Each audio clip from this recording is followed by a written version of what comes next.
Ma'am, step away from those doors and keep your hands where I can see them. I've been watching you case this building for 20 minutes. I did not move at first, not because I was afraid, and not because I meant to defy him, but because 30 years had taught me that the first thing a person loses in a moment like this is their stillness. And stillness was the only thing I'd brought that morning that truly mattered.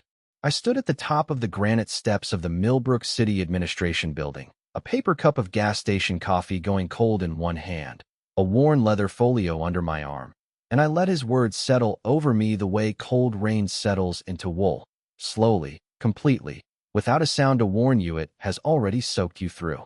Fear has a particular quality when it first arrives, a tightening behind the sternum, a quickening pulse that begs the body to do something, anything, to make it stop. I had spent decades teaching that impulse to sit down and be quiet. So I breathed, once, let the cold air fill me, and did not move. The officer was perhaps 15 feet away and closing, his right hand resting on his belt in that practiced way men use when they want you to notice the weapon without saying the word. His boots struck the granite with the weight of a man who has decided in advance how a scene will end. His nameplate caught the weak December light. Renner. I would remember it. I remember everything when it matters, and it almost always matters.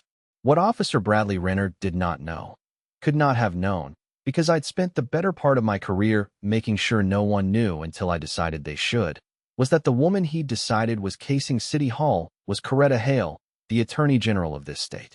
I had come with no motorcade. I told my security detail to wait 3 blocks away, my chief of staff to expect me at 9. I came alone, on foot, in a faded university sweatshirt gone soft at the cuffs and a plain gray jacket I'd owned 11 years, because that morning I wanted to see something no scheduled visit would ever show me. A woman who arrives with sirens and aides learns only how a city performs. I wanted the thing underneath the performance. How Millbrook treated an ordinary black woman on its steps before the doors opened. In the gray hour when no one important is watching and the rules a place truly lives by come out to stretch their legs. I'd come to observe a department my office had quietly investigated for 8 months, a file thick with silence, telling myself I was only there to feel the temperature of the place with my own skin. I did not yet understand that the investigation was about to write its most important chapter, that Renner would hold the pen, and that the ink would be my own 2 wrists. I asked you a question, he said, closer now, his breath fogging in the cold. There was an edge under the boredom in his voice, a man rehearsing authority. You deaf? Step away from the doors. Good morning, Officer Renner, I said, and I kept my voice at the exact register I used before a hostile appellate panel. Low, even, entirely unhurried. The register of a person who has all the time in the world because she has already read the statute. I heard you. I'm not trespassing. The building opens to the public at 8. It's 7:40. I'm waiting, the same as anyone. Anyone doesn't stand around a government building at dawn in a hoodie with their hands in their pockets, he said. Anyone has somewhere to be. So let's try this again. What's your business here? I took my hands slowly from my pockets and held the coffee cup and the folio where he could see them both, my movements deliberate as a surgeon's, because for 2 decades I taught young lawyers and younger activists the same lesson. The law does not require you to explain yourself to a man who has already decided who you are, but the law also lives in a body, and the body has to survive the encounter before the law can do its work. A ruling means nothing to a woman who does not walk away from the curb. So I made myself visible. I made myself calm. I made myself, deliberately, the least interesting thread in Millbrook. A woman with a cooling coffee and tired eyes and nowhere to be but exactly where she was. I have a meeting in this building at 9 o'clock, I said. I came early. That's the whole of it. He laughed. Not a real laugh. The short bark men used to fill the space where an argument should go. A meeting. In there. With who? That's not something I'm required to share with you, I said gently. And I think you know that. It was the wrong answer to give a man like Renner, and I knew it as I gave it, and gave it anyway, because I was no longer only a woman on a step. I was the chief law enforcement officer of the state, facing a man whose badge my office was empowered to hold to account, and I'd be lying if I said some part of me didn't want to see how far he would take it. Not for cruelty, for truth. I had come to find the truth of this place, and the truth had just walked up to me in a windbreaker, put its hand on its belt, and told me, without knowing it was telling me anything, precisely what I'd crossed the city to learn. Behind him, the plaza was filling. A city bus hissed to the curb with a pneumatic sigh, and two women stepped down, glanced at us, and looked quickly away, in the manner of people who've learned certain scenes are safer unseen. Two clerks in long coats came up the far stairs, saw us, slowed, their conversation dying in their mouths. A young man with a delivery bag across his chest froze on the sidewalk and lifted his phone on instinct, the way a previous generation might have reached for a witness or a rosary. Down the block a patrol car idled, its light bar dark but present, and its presence changed the air the way a held breath changes a room. I cataloged all of it, the way I have cataloged rooms my whole life. Because a black woman who wishes to survive learns early to keep the ledger no one else will keep for her. The bus number, 14, its brakes still ticking. The clock above the entrance, 7:42. The security camera bolted under the portico, its little red eye steady. The body camera clipped to Renner's chest, its lens a small black coin catching the gray light. The delivery man's raised phone, the tremble in his hands I could see from there. I did not yet know how much of that morning I'd need. I only knew I had spent my whole life being the person who remembered, the one who could stand in a courtroom 3 years later and say, and then he said, and I was not going to stop being her now. Not for anything, not for him. Cute, Renner said. Real cute. You know what? I don't have time for the games. I've got a report of a suspicious person loitering at a municipal facility, and you fit it to AT. So you're going to show me some identification, and you're going to do it now. He said identification the way another man might say checkmate, as though the word itself settled the matter, as though the whole encounter had been building to the moment he could demand papers of me and watch me scramble. I had identification, of course, in the breast pocket of that plain jacket, a leather credential case that would have ended the conversation in a single motion. One flash of gold lettering, and the whole cold morning would have reversed itself and come pouring apologies down these steps.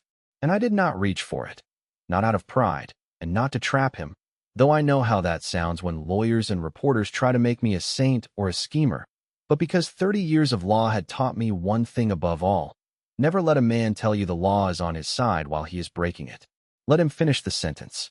Let him build the whole house before you show him it has no foundation. I would give him every chance to be right, every chance to be the officer his oath imagined when it first spoke his name. I would answer his questions, keep my hands visible, and let him decide. Freely, on camera, in front of God and a delivery man and a bus stop full of tired commuters, which kind of man he was going to be. I'm happy to identify myself, I said, but I'd like to understand your legal basis first. What crime am I suspected of? Loitering isn't one, not on a public step at a public building during public hours. So before I hand you anything, I'd like you to articulate the reasonable suspicion. That's not defiance, officer. That's the same standard your training taught you. Specific and articulable facts. You learned the phrase at the academy, same as everyone who ever wore that badge. His jaw worked, a small muscle jumping at the corner. I'd spoken to him the way a training officer speaks over a rookie's shoulder, and he heard it, and hated it, and that hatred identified the man better than any badge number could. Bradley Renner did not want a citizen who knew the rules. He wanted a citizen who was afraid. Fear was the currency he'd traded in for 12 years on this force, collected at every stop and stairwell and rolled down window, and he'd grown used to being wealthy in it, used to the way it flowed toward him from a certain kind of face on a certain kind of morning. And here, on the cold steps of a building I had crossed the city to hold accountable, a woman in a thrift store sweatshirt had just told him, politely, coffee going cold at her side, that she would not be paying. Not that day. Not to him. You want to lawyer me? He said, taking the last step up so we were nearly level, close enough now that I could see the small broken vessels in the whites of his eyes, the 2-day stubble, the sleeplessness heavy under the skin, the something gone wrong at home that men like Renner carry to work and hand out to strangers like citations all day. You want to stand on my steps and lecture me about reasonable suspicion? Turn around. Hands behind your back. You're being detained. For what? I asked. My voice did not rise. I have never once in my life let it rise at a moment like this, and I have been in a great many moments like this, on other steps, in other cities, in a courtroom in 1994 when a judge called me the girl until I made him say my name. Officer Renner, I want to be very clear, and I want the camera on your chest to be very clear about this too. I am not resisting you. I am complying with every physical instruction you give me. Watch my hands. But I am telling you, plainly, that you have no lawful basis to detain me, and that this is a mistake you are going to spend a long time regretting. I'm not saying that as a threat. I'm saying it as the truest sentence I know. You should have heard it. Some part of him did. I saw it flicker across his face, quick as a fish turning underwater. The animal recognition that a person this calm knows something you don't, that the ground under you may not be ground at all. But recognition is not wisdom, and Bradley Renner had traded his wisdom for his pride long before I ever stood on his steps, in a bargain he probably couldn't remember making. He reached for my arm. I said, "Turn around." So I turned around. I set my coffee on the cold granite ledge, slowly, both hands, so no one watching could ever say I'd raised a hand or made a sudden move. I placed the folio beside it, squared it, as though tidiness could hold some part of the world in place. I put my hands behind my back exactly as he asked, and felt the cold steel close around my wrists, one and then the other, ratcheting a notch tighter than it needed to be. A small cruelty that never makes it into a report, the kind a man does with his fingers when he wants to say something his mouth isn't allowed to. And I heard it echo off the stone columns, that flat metallic double click that everyone who has done this work, on either side of it, knows in their sleep. A gasp went through the little crowd at the base of the steps, a single indrawn breath shared among strangers. The delivery man's phone was steady now, held in both hands against the cold. Miss Ruiz, though I did not yet know her name. A clerk in a red coat with a lanyard of keys in her fist had stopped halfway up the stairs, mouth open, staring at me not with a bystander's blank curiosity, but with the first dawning horror of someone whose eyes were faster than her voice, someone beginning, half a second ahead of the plaza, to understand. "You have the right to remain silent," Renner recited, pleased with himself now, the boredom back in his voice, marching me by the elbow toward the low wall by the entrance. "Anything you say can and will be used against you. I'm aware of my rights," I said quietly, almost kindly. "I've argued them before the state Supreme Court." He laughed again. He actually laughed, a real one this time, delighted by what he took for a delusion. "Yeah? And I've had breakfast with the governor." "Keep walking." I kept walking.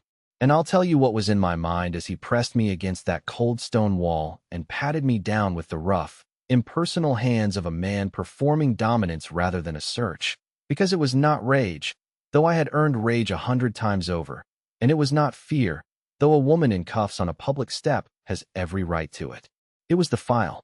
The 8-month file in a locked cabinet in my office 2 miles away, Millbrook Police Department stamped on the tab in block letters, full of complaints that had gone nowhere, of body camera footage that had vanished between incident and review, of citizens, most of them black, most of them poor, none able to afford a lawyer like the one being handcuffed against a wall, who had stood on steps like these all over the city and been treated like trespassers in buildings their own taxes had raised.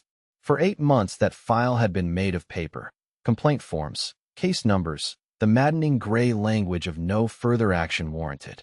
Now it was made of steel, closed around my own 2 wrists, and I understood, my cheek to the granite and my breath fogging the stone, that I had come to Millbrook to find the truth, and the truth had grown tired of waiting and come to find me instead. His hand brushed the credential case in my breast pocket. His fingers paused, then closed on it. He pulled it out. I felt the small tug of it leaving my jacket. I said nothing. I had said all the words that mattered.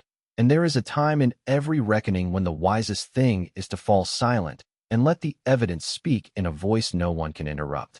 "What's this?" he said, an edge of new interest, the interest of a man who thinks he has found the thing that will justify everything. "Let's see who we've got." And I let him open it. I've thought a great deal, in the months since, about the silence that followed. Not long, 3 seconds, maybe 4, but the kind that has a shape, a weight, a temperature, the kind you could cup in your hands like water. I couldn't see his face. My back was to him, my cheek to the stone. But I heard it. The small sound he made, half a syllable that died before it was born. The sound of a man reading gold lettering he cannot make himself believe. I heard the plastic sleeve crinkle under his thumb. State of, and then the seal, embossed and unmistakable. Office of the Attorney General, and below it, in the plain federal type of a credential that has never had to shout to be obeyed, because the whole machinery of the state stands silent behind it. The words that had cost me 30 years and more than I'll ever say to earn. Asterisk Coretta A. Hale. Attorney General. Asterisk, that's. He started and started again, and the second voice was smaller than the first. This is fake. This has to be. This isn't. It's not fake, Officer Renner, I said, still facing the wall, still perfectly still, my wrists still bound behind me, and beginning now to ache where the steel had bitten. You just handcuffed the Attorney General of this state on the steps of a building you were sworn to protect. And every second of it is on your camera, and on the camera under the portico, and on the phone of that young man on the sidewalk who has not lowered it once. I told you this was a mistake you'd regret. I want you to hear me say that I take no pleasure in being right. None. I would give a great deal for you to have been a different man this morning. Behind me, I heard him breathing, fast and shallow, the breath of a man at the top of a fall who has just felt the floor go. The leather case trembled in his hands, a tiny arrhythmic tapping as his fingers lost their steadiness. And from down the steps the clerk in the red coat finally found her voice, and what she said, half whisper, half prayer, one hand rising to her mouth, ended Bradley Renner's career before he had fully understood it had begun to end. "Oh my God," said Miss Ruiz. I saw her on the news. That's the Attorney General. That's Coretta Hale. Officer, take those off her. Take them off her right now." I did not turn to watch him understand. I have spent my life watching men understand too late, in courtrooms, in hearing rooms, across the polished tables where power finally meets its bill, and it has never once made me glad. There's no joy in it, only a great settling sorrow, the sorrow of a thing that did not have to be. So instead of turning, I looked out over the plaza, the gathered clerks, the frozen delivery man, the two women from the bus, the December sun just clearing the roofline of the old courthouse and laying a thin cold gold along the tops of the buildings.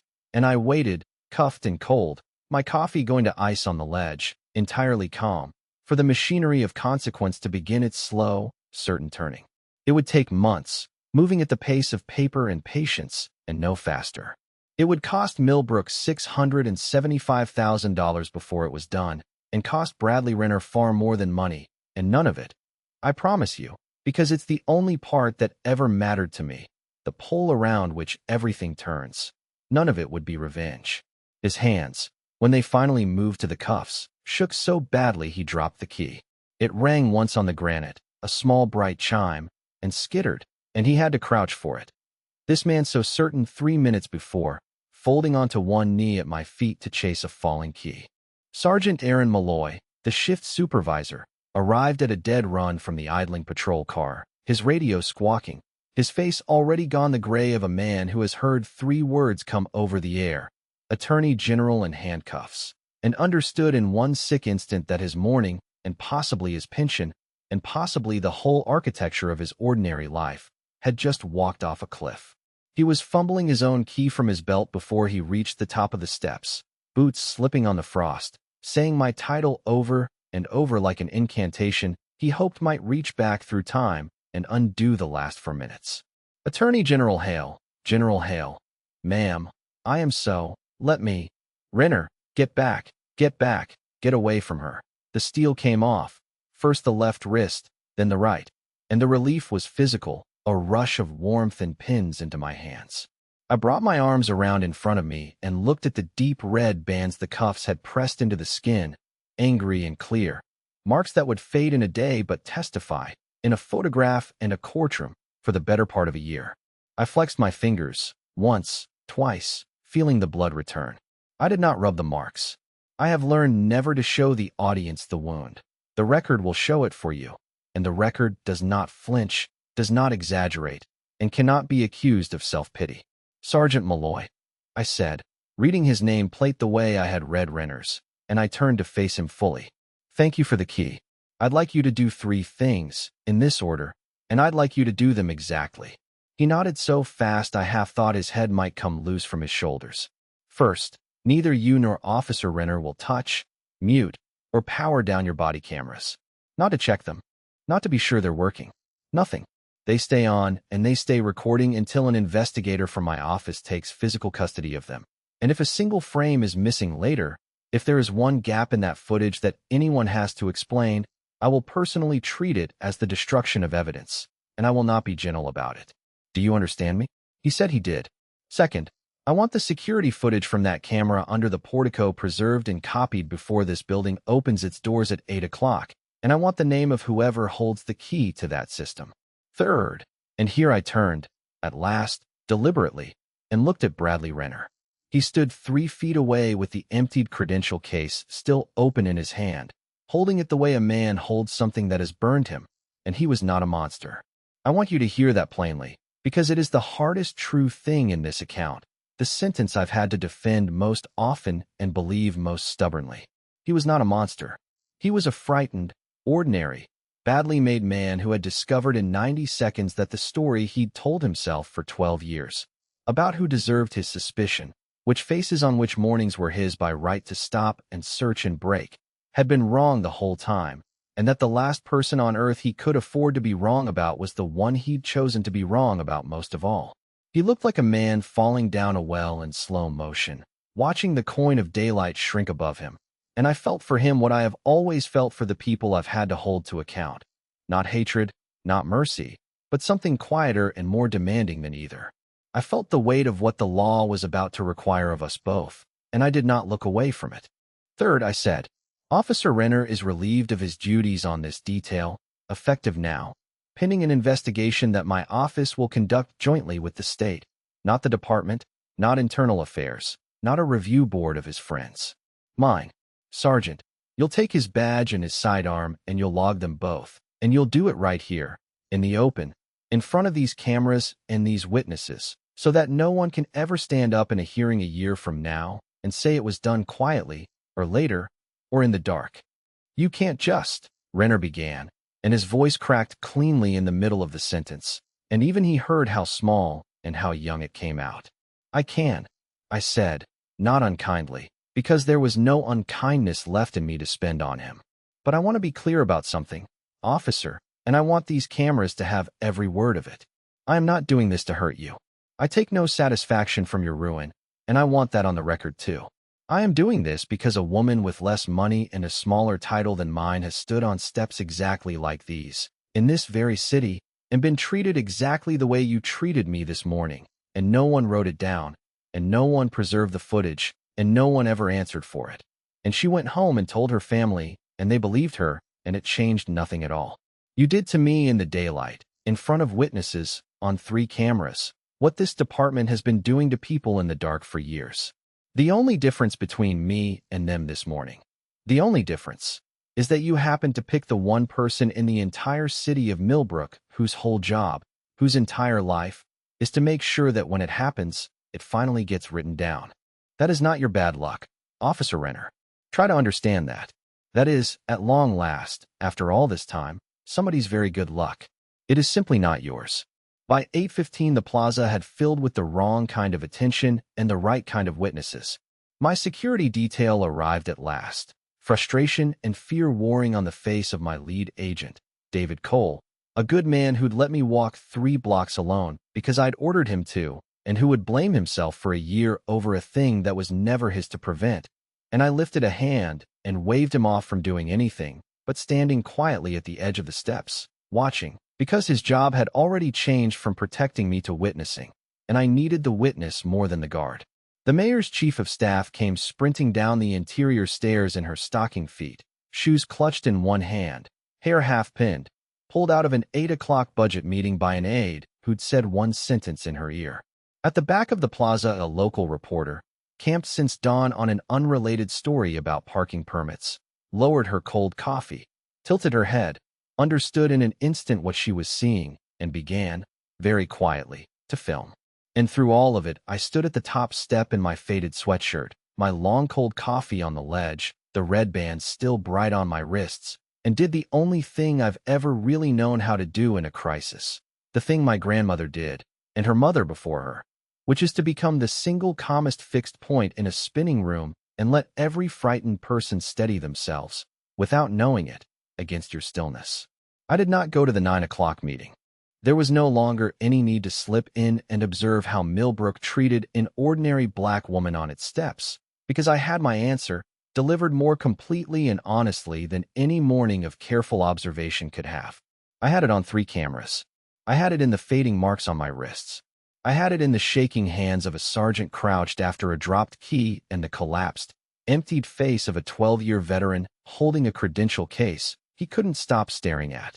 And I knew, in the cold, clearing gold of that December morning, that I would spend the coming months making certain the answer was heard, all the way down, by every person in this state who had ever been told, in 100 small, quiet ways, that the law was a door that swung open easily for some and stayed bolted for others.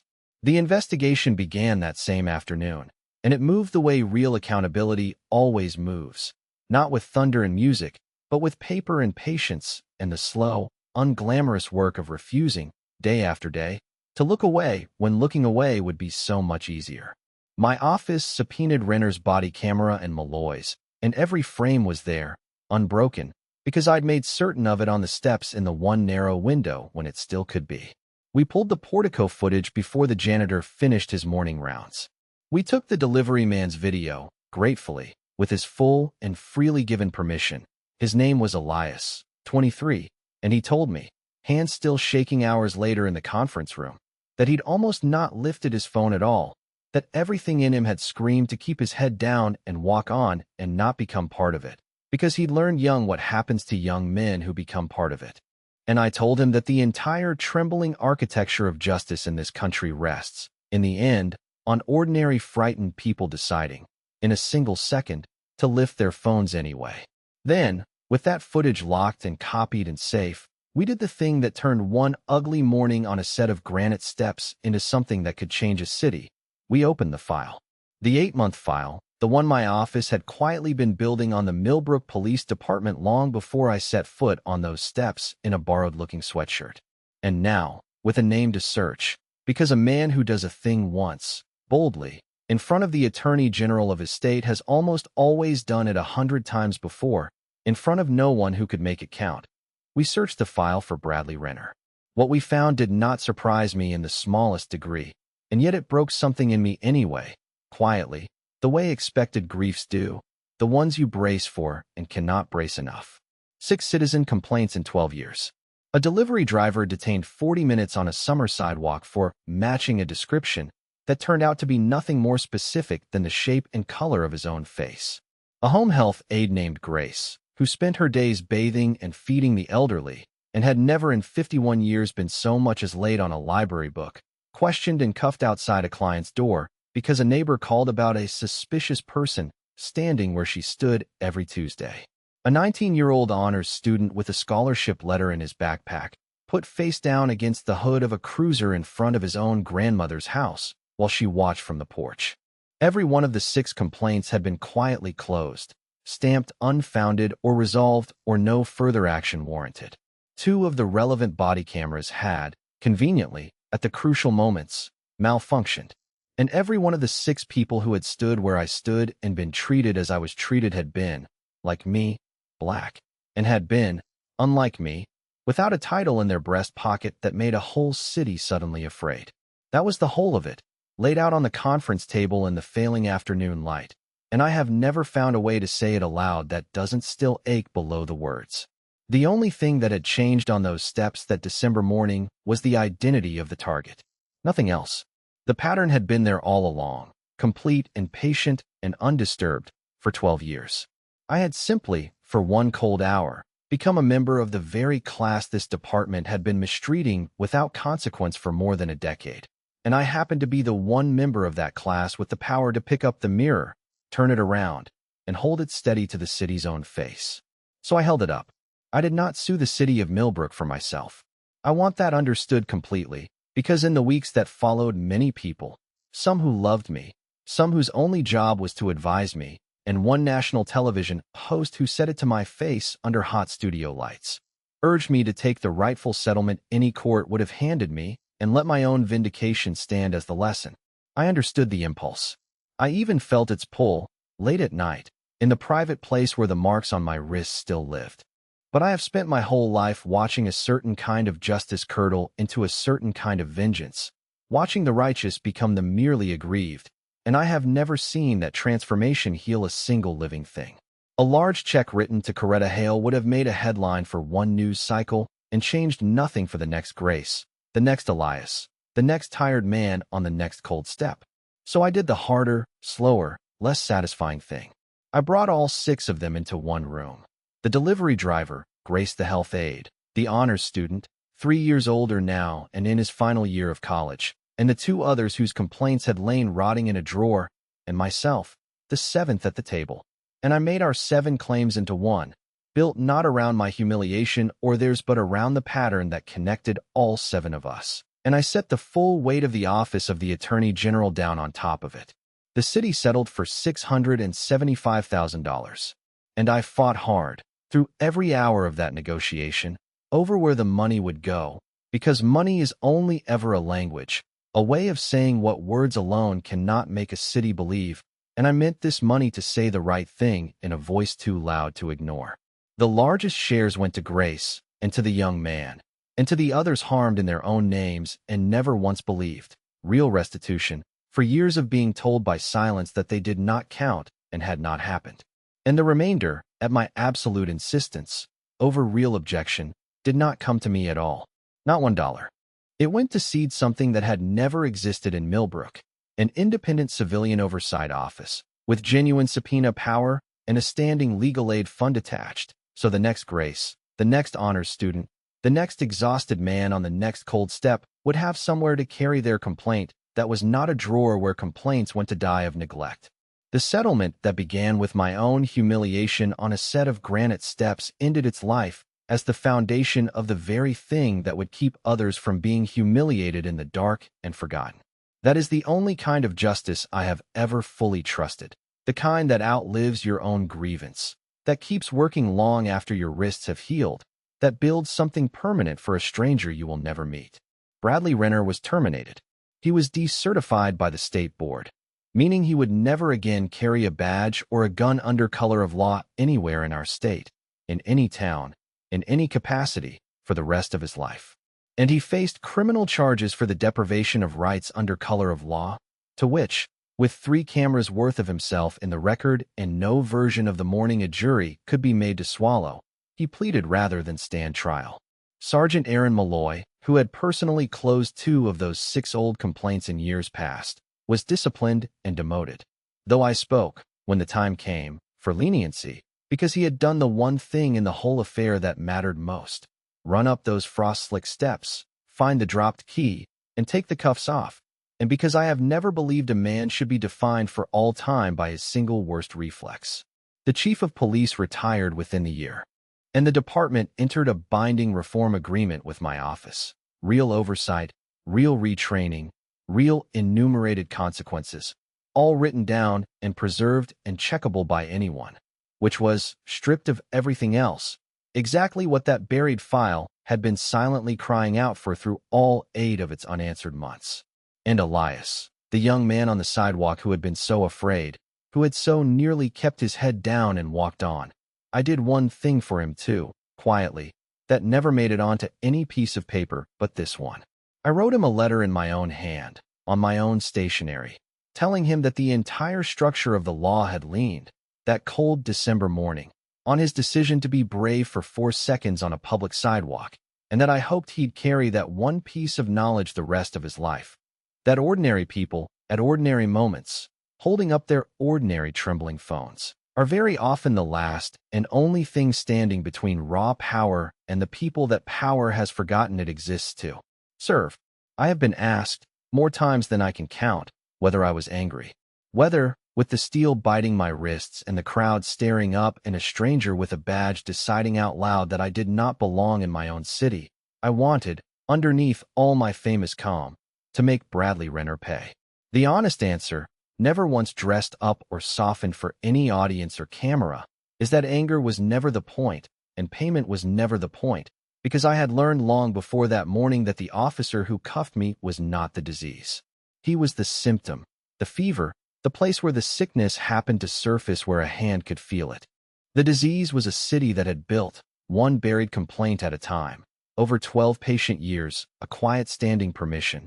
Permission to look at a black woman in a plain jacket on a cold morning and simply decide, without a fact to stand on, that she was a suspect in something. A permission granted silently, 1,000 times over, to 1,000 officers about 1,000 people who had no way on earth to fight back. Bradley Renner did not invent that permission. He was not clever or cruel enough to invent it. He inherited it. The way a man inherits a house he never chose and never questions.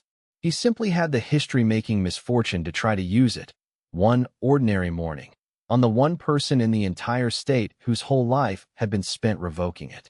There is a photograph from that day, one frozen frame from Elias's shaky video, that ran on front pages across the state, and that strangers still send me, printed and framed, years later.